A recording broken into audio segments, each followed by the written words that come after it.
right, hello everyone, and welcome to the latest edition of the Brewers Spotlight. I'm your host, Ed, and today we have on, if you could please introduce yourself, sir. Oh, let me read the script. Hang on.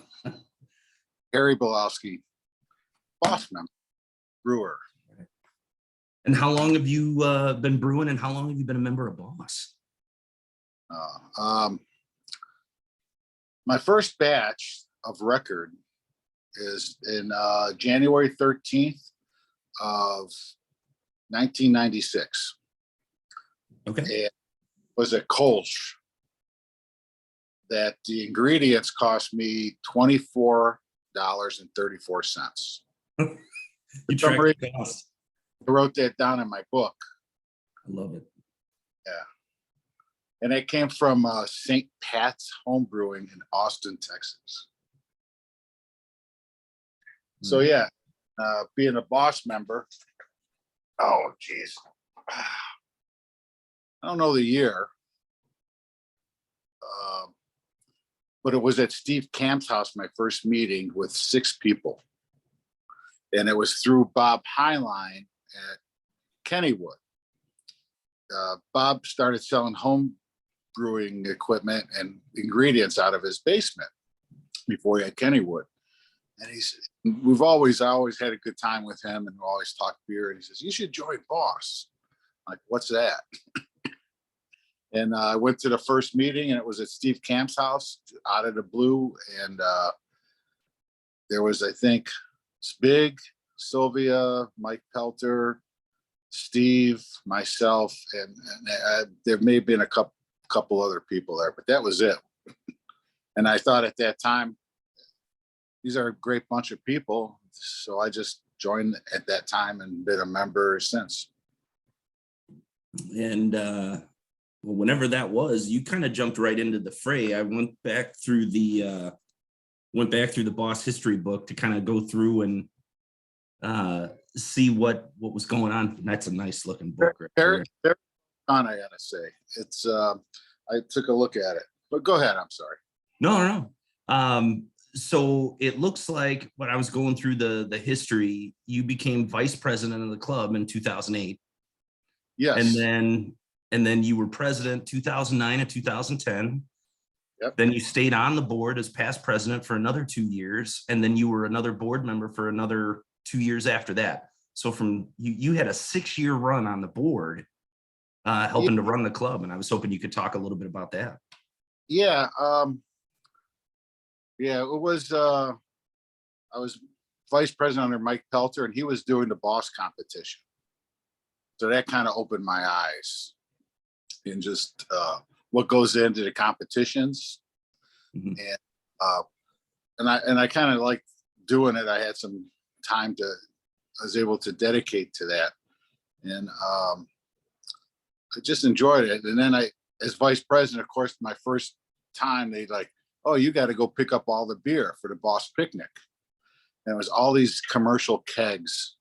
And I tell you, it sucked driving to all these liquor stores and just loading all these kegs in a van and just bringing them way out there. I'm like, there's got to be a better way. So when I became president, that's when we decided to bring it to looking for another place. Steve says, "Hey, my place is there." And I'm like, "It's perfect." And so we've been doing the Boss picnic there ever since. You know, so that was a big thing to get it down. You know, to move it from where it was. Mike Maddox was a member and had a place, and it was always a fun picnic, but it was never like a really big homebrew picnic. It was a lot of commercial beers, which was great. I mean, a lot of people donated beer, but we're a homebrew club. You know, even a CBS picnic, you know, I don't know how they get commercial beers. They're home, you know, I feel it should be a homebrew club and home beer. And I think it turned out pretty well. I mean, it's growing. And I tell you what, those tap boxes with all homebrew, you can't go wrong. No, it's you know, my first experience with a picnic and the picnics that I've been to since, it's its own mini beer fest. Everybody brings their A game, and the beers that are there, like, you get a great variety. I mean, and truly, like, I mean, you go from 4.5%, English style bitters and session ales, all the way up to the imperial stouts, all the way up to the meads, the big dogs, and everything in between. And it's a wonderful, you can spend an entire day or even 2 days in some instances just sampling. Oh yeah, the setup is always fun, and the next day is not too fun. Yeah, the tear down and recovery of all of that, and not as much, but yeah, but it's always fun. And we also did when I was president, we kind of brought Jim Todd on the board to handle all the web stuff, because I thought we needed somebody to do the web, which worked out good. He's still doing it. I mean, that and the chili competition. That was my other pretty your other passion. Well, yeah, everybody was just like, well, what do we do on January meetings? No one shows up to January, February meetings. And I'm like, well, either a chili cook-off or a White Castle meeting. So we still haven't the club has never had a White Castle meeting yet. So still waiting, still hope. But the chili competition, the first one was at Crown Brewery. And we found out that Jose, the boss member, was a chili guy that judged chili competitions. So it was great to have him on board and doing that. And the first year we had, I bought a big pound can of chili, the commercial ones. That was our, what do you call it? The chili that everybody tastes, the baseline. The base chili. I put it in a crock pot, put it in there. And so that was pretty fun. And the only rule we made was it has to include beer. Mm-hmm. Yep. So those rules still stand today. So yeah, it's great. I love the chili competition. It's turned out to be pretty. I mean, there's at least 20 entries sometimes, and that's a lot. Yeah. Yeah. The thing that makes it difficult is the beer pairing to go with it. You don't want sours and you don't want lactose beers for sure. Those are rough days. They did that. There was one at Blue Island, and Simon and I went, and it was sours and chili. The next morning was not fun. Yeah, got to be careful with that. So I think we've gotten better about it. We go for either the light lagers or the cream ales. Yeah, something like. I think one year we even had a mead with the chili. And that was people always find meads in their basement. Like, oh, I forgot about this one. 10 years ago. So they age well. All right. So yeah, I mean, like I said, that was a huge chunk of time that you were on the board doing that stuff. And that's fun to hear that a lot of that stuff came to be under your watch there. I also saw that was some of the last years we were at Maple Tree as well. Maple Tree Inn. Yeah. Before we kind of switched over to other things. And that was kind of when Rock Bottom and the Dank House kind of came into play as well. Yeah. The Rock Bottom, the Christmas parties there always been. Ian and the crew there have always been tremendous. No matter who's on the board or whatever, I know Terry always gets it all hooked up, Terry Fry, and man, it's always they always do a great job. Always do. And what was the other part? The Dank House. Oh, the Dank House, man. I thought we had it dialed in at the Dank House because they never used that club. I mean, they never used the place. And we actually, Terry did a program about we try to centralize where all the boss members lived. And he came across an app and put everybody's address in there. And damned if it wasn't like 1,000 feet from the Dank House. It was the center from where all the members lived. So it was like, well, that's kind of perfect place. And it was a nice place, but they started getting, I think they wanted more money, or we wanted to put up Beer Fest there for like a Father's Day thing. And that kind of fell through. And yeah, it was a great place while it lasted. And it was fun to have a place that could always go to, but they never opened their bar, and they had some great German beers on tap.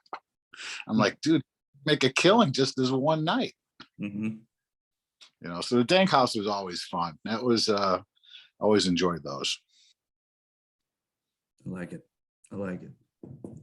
So yeah, like I said, long history with Boss, and as a rookie in the club, having not been here that long, I know the guys always kind of spoke in reverence of, you got to talk to Harry, man. Harry's a guy. He's been doing this a long time, and you'll definitely learn a lot under Harry, and I have. I've purchased my first full all grain system off of Harry, and got into kegging off of Harry as well. So yeah, you and I have that history. I it's good that you pass it on. You pass the equipment on, and you move up, and I'm always been an advocate of that. When sometimes I brew in the garage, there's a lot of people I turned on to home brewing, or that came in and they're like, oh man, and they started. And there's sometimes at a certain point that people will call me or texted me on Saturdays, hey, I'm doing this, what's happening, what should I, and it's always the same. I always do it, just relax, like Papazian always said, just relax. Have a home brew. Just have a beer, relax. It's only beer. Bad beer will never kill you. It'll get you sick. May not be your favorite, but it ain't gonna hurt you, right? Yeah. So I was just pulled out my old recipe book too, and that's how I got the first date. It said batch 2 on there from 96, but I can't remember the first batch. But I remember this batch, my first batch of Kolsch. Mm-hmm. Friends were like, why did you pick that beer as your first beer? To brew. Good question, yeah. And I just came back from Germany, and I had Kolsch, and I just like, man, this is some pretty good stuff. Even though in Germany, the guys I was with, they call it girly man beer. Yeah, they're like, they don't. Yeah, they're like, they're drinking like Warsteiners and stuff like that. They're like, yeah, we don't drink that girly man stuff. That's for the wives. I just thought it was funny that they didn't know what this was the guys I was with anyway. But that taught me how to. The whole batch got affected. Oh, really? I didn't even taste it. Every bottle you open was just constant gushing. Oh boy. And that's a way to learn. You buy your mistakes. And I didn't really. I bought the home brewing book, and I started going from there. So at that time, you didn't really have anybody to talk to, and that's the good thing about Boss. You bring people into the club, and they're like, "Well, you get a lot of good information." And the members of Boss have always been, I don't know, they've always been able to pass good information on, and 100%. even on the beer competitions, I was always really hesitant at first with the beer competitions. Early on, I made a really nice pale ale, which would now probably be like an IPA. So I got cocky, and I mailed it out to Cascade Cup in Seattle. The most points in that category. And I didn't get a ribbon because it was down to taste off or something, they said. I'm like, it kind of sucked, Yeah. I didn't want to give it to someone from so far away. So that kind of off, and competitions are subjective to whoever's judging, but the best results that you get at input, I think, have always been from Boss and their judges they get. So you could always look at it, and it's always what you did, how to improve it, not what you did wrong. Mm-hmm. So yeah, I learned a lot, and that's why it's probably the only competition I enter now. Just I don't know, just the feedback you get is always really good. It helps you as a brewer. Absolutely. So that first Kolsch said not so hot. What is Kolsch still like a favorite style that you like to brew, or do you tend to go for other things now? No, I still trying to dial in a recipe for Kolsch. I've tried it several times, and I still go back and try to brew a good one. And it's really, I don't know. That's one style that I haven't given up on brewing. Still trying to come up with a good one. It's hard. There's those lighter beers are really, the balance is really important, and it's hard to dial it in. It's like, I've been 2 years ago, I started on like English bitters, trying to dial in a recipe. I think I came pretty close. But still, these lighter beers, if you don't balance them right, they're really hard to conquer. People say, well, it's just light beer. I'm like, well, brew one. Tell me how to do it. I was glad in the recipe book, we finally got Mike Morell's cream ale recipe. So that was a good thing. Yep. And that was best of show at Comp this year. And so he's going to get to brew that commercially coming up here at Evil Horse. So we're going to get to have it on tap even. It'll be wonderful. Yeah, that's great. That's was good to see. It was good to when he won that.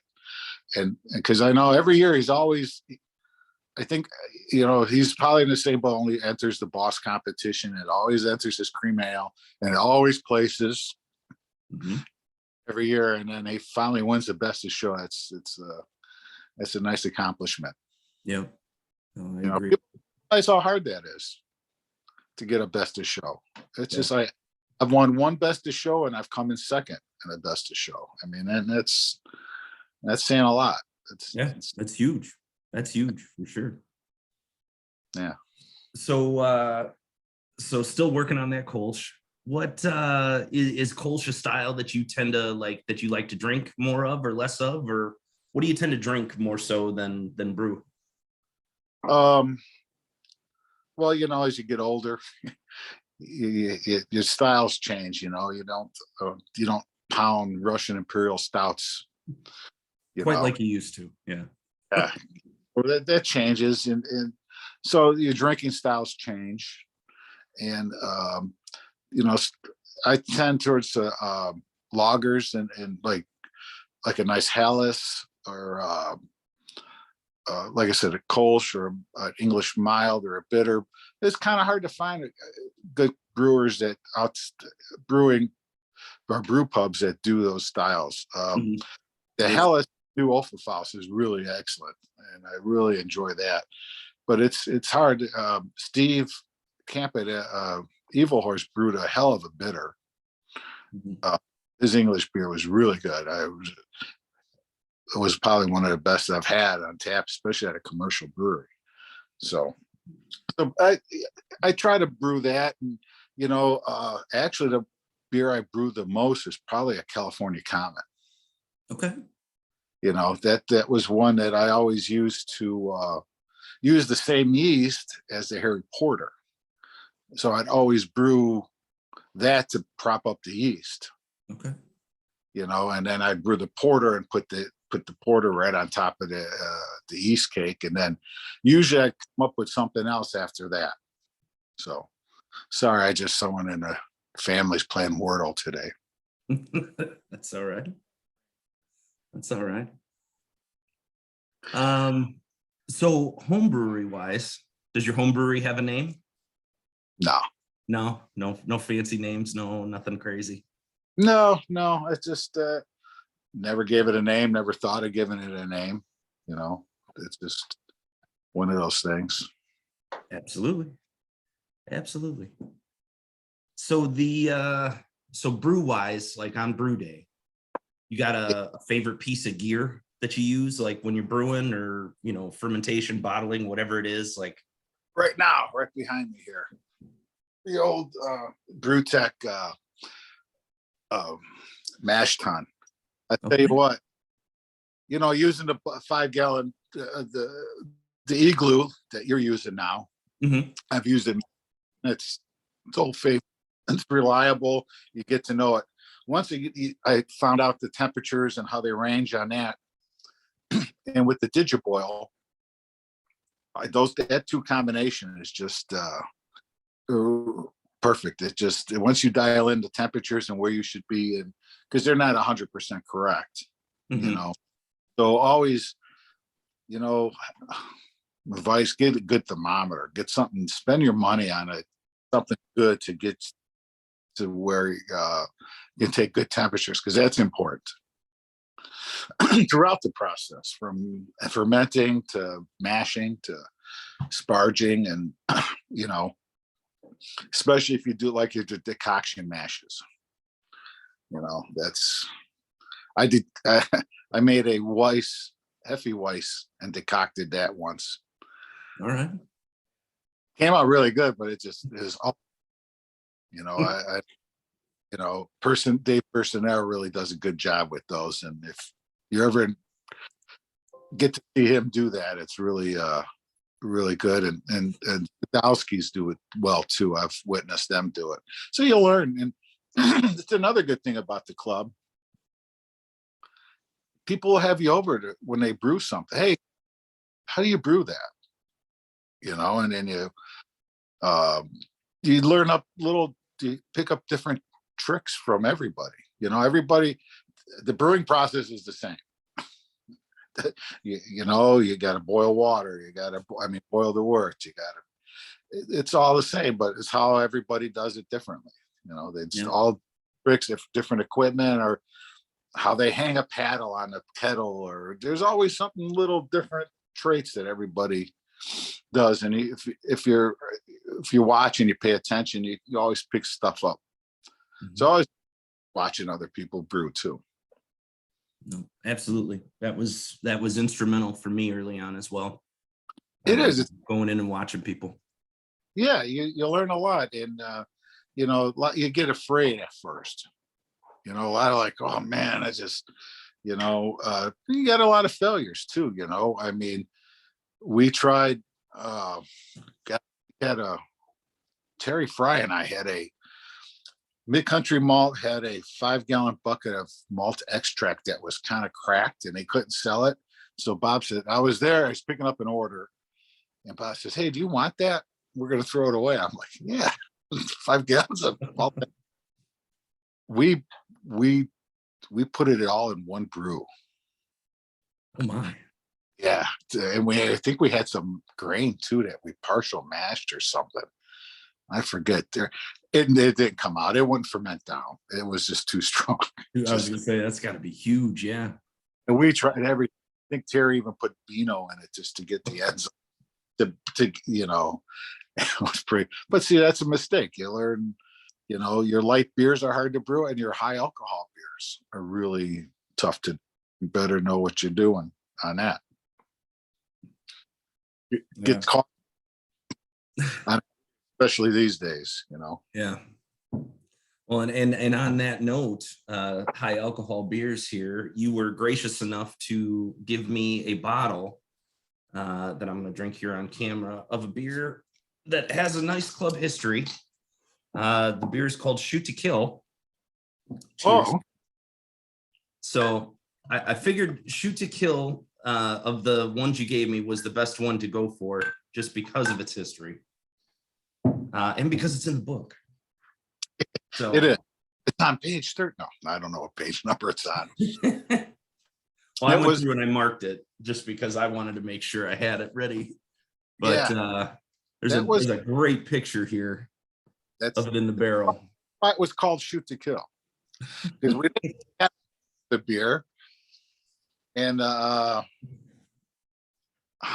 think Bruce and Dave or something, they came up with that, and it was just it stuck. And that was a club brew that we did when I was president, and I had a lot of stuff donated for that club brew. It was nice. Like all the bottles through a connection at the where the brewers buy bottles. I knew somebody that worked there, and they had like a broken pallet of bottles or something. And I said, well, if you want to donate them, I'll take them, you know, for the club brew. So a lot of things were donated. The ingredients were some ingredients, and then we picked out the brewers, and I think we had 12 brewers maybe, or 10, because you never know, you wanted to have extra to put in the keg or in the barrel. May have had, but everybody brewed it, and then we wanted to taste it, before we put it in the barrel, tasted everybody's fermented beer. There's a club that happened once with one of the early club brews that it affected the whole batch because no one tasted it, and it actually came out good, like a sour. I forgot which beer that was, but it was right before my time with the club. So how's it taste? The Shoot to Kill. Pretty. So yeah, I was gonna say, like, it's a little oxidized. It's there's no head left on the beer. Because this is, correct me if I'm wrong, this is the original batch, right? I have a 6-pack. I had a 6-pack. So it's still good. I mean, it's still an imperial stout. It's still rich. It's still got the mouthfeel, the character that you want, that chewiness. Yeah. And there's still carbonation in it, surprisingly, but there's just not a lot of head left on the beer. But I mean, it's still got the, those wonderful imperial stout flavors. Yeah. And I'm looking at the recipe for it, and there's a couple of unique standouts for me on this. So for an imperial stout, I'm seeing you have some special bee in here, which I thought was interesting, as well as some candy sugar. So you got a little bit of a Belgian flair in there. Yeah. I thought that was interesting. Yeah. We came up with the recipe. Mark Westmeyer, and Lee Meyer was there too. We sat in my kitchen, kind of formulated what we wanted, and putting sugar in the beer to, and we had an opportunity to get the Belgian candy sugars in a 3-pound pack. Okay. Like, well, let's use it, like, let's put it in there. And I think that helped a lot. And the special bee, I think when formulating a recipe, you just kind of sit around and just talk about it before you put it down. Like, well, okay, what are we gonna make? Okay, well, what do you like about that? What do you like about that style of beer? Do you like the maltiness? Do you like the hops? What do you like? Or so then you just like, some maltiness would be nice. And then, okay, let's put some Munich in there. Mm-hmm. Just started putting in, the different beers. And I think that the hops, I want a little English hops in there. Mm-hmm. And if you could see, we got some Warrior in there too. So, Mm-hmm. You could tell what Mark kind of contributes to that too, because he's Mr. Hop. Absolutely. But I mean, you need a fair amount of bitterness to balance out all this malt. I mean, and Warrior for bittering, like if you use something like Saaz or something like that, you would have had to double that amount of hop. I mean, just something ridiculous.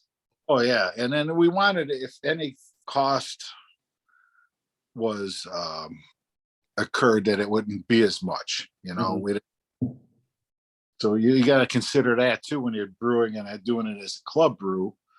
I got the original. That's what we handed out. There it is. Yeah. So that we also did an extract recipe of this as well. Yeah, and I was trying to find that recipe in my recipe book. Oh, here it is. Yeah. I did find it. Shit. Good notes. Sorry, I can say shit, right? We'll find a way.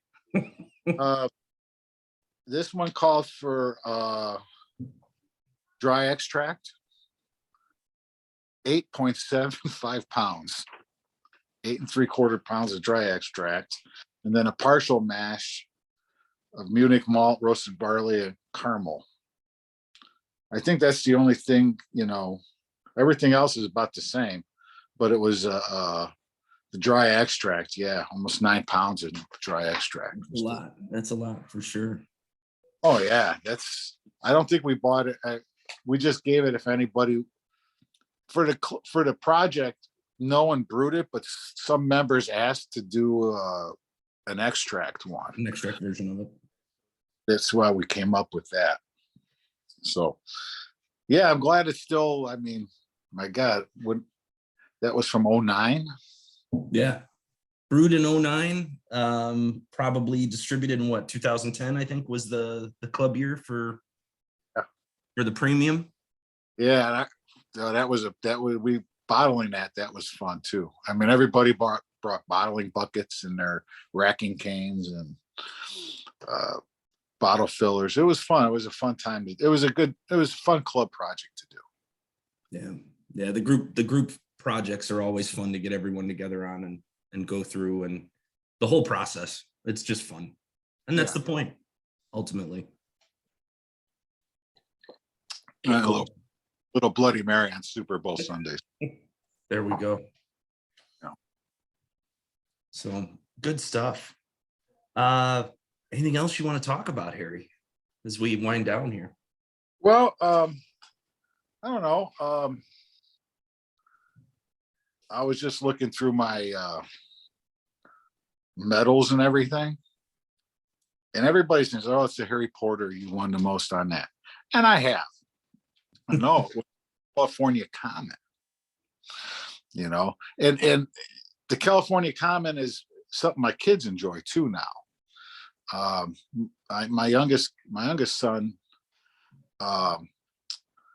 we went to San Francisco and he was just 20, and I said, listen, I said, if you want to have a beer with us when we go to a bar, just act like you belong with us. Don't look around. Don't look through the beer menu. Just like straight up, just go and order Anchor. Just order an Anchor Steam and don't say anything. And it worked. Really liked that. So when he came 21, we brewed a batch for him, and I've brewed that beer so much. It's a California Common. It's just a nice recipe, really a nice beer. And like I said, it's the yeast. Everybody's, they've tried the Harry Porter many ways, and it's like, no, you got to stick to exactly that. Well, I used a different yeast, and it doesn't taste like it. Oh, yeah, no kidding. Mm-hmm. It took me like a couple tries to get that one down. But I do like to formulate my recipes. Of course, you look at all the Zymerges in your books, and you get ideas from everything, and then you kind of combine it. I like that part of that recipe, don't like that part, so I like that part of that one, and you try to just formulate what you do. And sometimes you hit it, and a lot of times you don't. But it's a home brew. It's beer. You're going to drink it. You're just not going to bring it to a club meeting. Just might not share it. Might keep it to yourself. Yeah, and the last beer that was that Jim Todd's Barrel Project. That was the Arctic Ale, and that's a great beer. That ages well too. And that was my last beer I entered, but it took me. That's when I re-fermented it, kind of with cherries and oranges, and came up pretty well.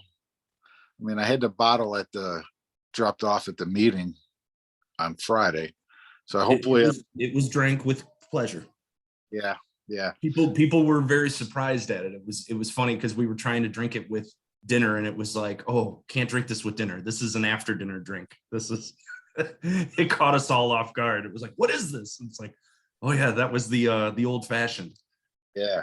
So yeah, I get these ideas for a beer, and it just sometimes that Arctic Ale aged in a whiskey barrel, when we did that as a project, and I tasted it when I got it home, I'm like, that's the beer that I had that's the taste I was looking for to make that beer, because you just can't, to me, I wanted a little whiskey forward at first, and that beer was just out of the barrel. It just kind of like really hit the spot, so, but that was it took a long time to make, but I thought it was well worth it.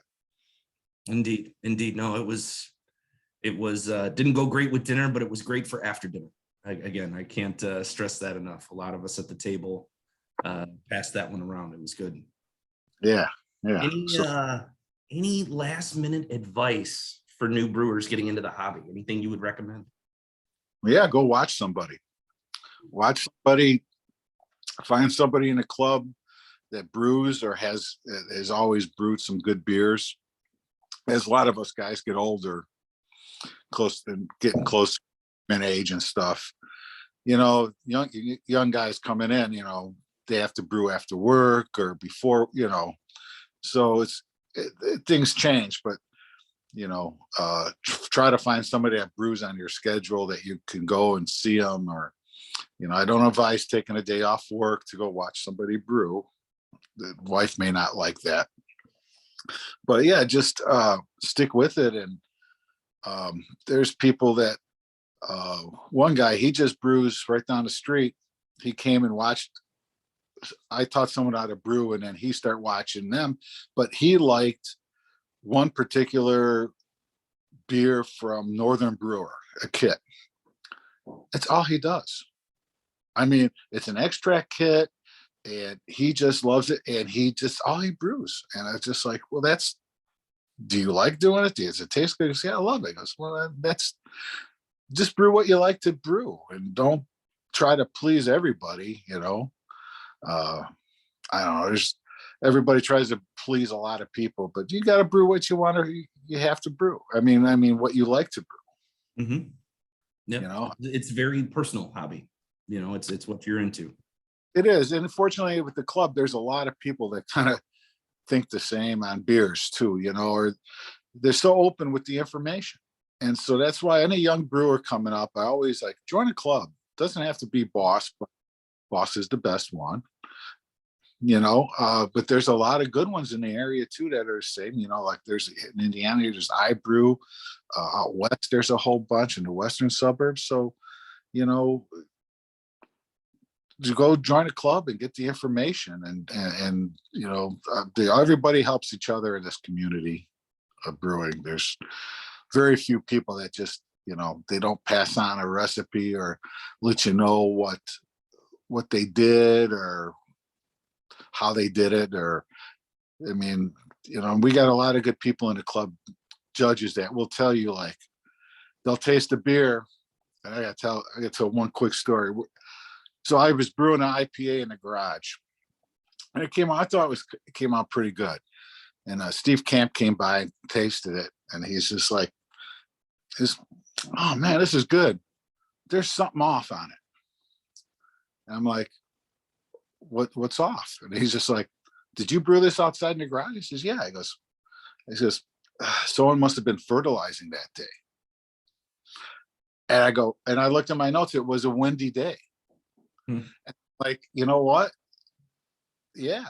He picked up on that little nuance, and I'm like, damn, that's good. So we have a lot of good people that can pick out little things in beers that my palate's not that refined. I tried judging for a while, and I just like, I couldn't do it correctly that I thought to pass on, write it down, and how to critique a brew properly. So that's why I never really pursued it any further. I just, it's hard to do. No, absolutely. I always felt like I couldn't turn it off if I became a judge. Like, I'd constantly be that guy, and I didn't want to be that guy. I just want to enjoy it. Yeah. Because it's subjective, and it's really hard to nail in something that's wrong with the beer. With experience, you'll know. And if you keep, another thing is keep good notes brewing. A lot of people say, man, I should have wrote that down, or I should have done that. And man, what did I do there? And I just like, my recipe book is handwritten, and every recipe's on there. I number them, I date them. So if there's any kind of nuances in the day, I'll put that in there. Just like it was really cold that day, so I had to raise the temperature for my strike water 15 degrees more than the usual 5 or 6, whatever you're brewing. So you keep really good notes. And like I said at the beginning, I tell you about I used to put the price on what I paid for this stuff. You don't need to go that anal on it, but I'll always keep good notes and keep good records, keep it in a binder. And then that way you could always go back and know what you did, especially if you won an award. You know, if you win something, like, damn, I wish I knew how that came out. And replicate it. Yeah. So that's, you know, in baking, I do that, and sausage, cooking in general too. Just always just write it down, and you always know how to, you know, to brew it again. You know, so that's one of my big tips. Just make sure you keep good notes and a good thermometer. Good notes and a good thermometer and a good beer. Good beer. Yeah. Love Did it. you get? It gave you a meat too, so I was curious on that one. You did, and I'll get to that one this afternoon here for the Super Bowl. Yeah, know what you think on that one. That's yeah, even, blueberry, right? yeah, it's yeah, that's I wasn't getting I kept putting more and more blueberries in the fermenter. I was just taste a little, like, no, and I still, you know, I forgot how many pounds I landed up buying, but it's like you go to Costco, like, oh, frozen blueberries, okay. I just kept putting more and more blueberries in there. So I wanted to carbonate that too. I wanted to make it sparkling. Okay. But it's in the keg still, so maybe I can juice up the carbonation on that. I'll let you know. We'll take that offline, and I'll give it a sample here later this afternoon. We'll see what's going on. Yeah, let me know if you. This is rocking my world this morning here. I might have to eat something here in a little bit. That's, like I said, and it's too early for me. Like I said, get older, it changes. So little Bloody Mary, just off in the morning of Super Bowl Sunday. So I was actually going to do this in the kitchen, making chili today. All right. But as we're doing this, I said, no, you better not. You just, because we're making chili today for the Super Bowl. Yeah. Award-winning chili. Love it. I love it. So anyway, I love it. And this has been our Brewer Spotlight. And every or former member. Telling you, it's really well done. It really is. The history and the recipes in here are just, you know, now you got a lot of people's recipes. Like, I wonder how we brewed that. And there it is. So like I said, I'm really glad it's in there. And, you know, actually, I didn't see any Kolsch recipes in there. There's a couple. They're early. It's in line with the 2015 style guidelines. So if you know about where Kolsch lands, there's a couple in there. Oh, but I did finally get Terry Fry's ESB recipe. He wouldn't tell you. He'd tell you, but he wouldn't. So, like I said, a very good book. And people gave it up for this, and I was very pleased, and it was truly a group effort to get everybody. It was well done. It's well put together, and I can't. It's a perfect 30th anniversary for the club, and I just think that every member should have one, or former member, or should even make them available to other people in the home brewing community, just for the history and the recipes in there. I mean, that's maybe you should put it on Amazon. It's pretty limited print run, but I have a second. Who knows? We'll see what comes of it. We have the abilities. So, all right. This has been your Brewer Spotlight. Thanks. Here's all. Thank you, Harry, and happy Super Bowl. Oh, yeah. Talk to you. Thanks. All right.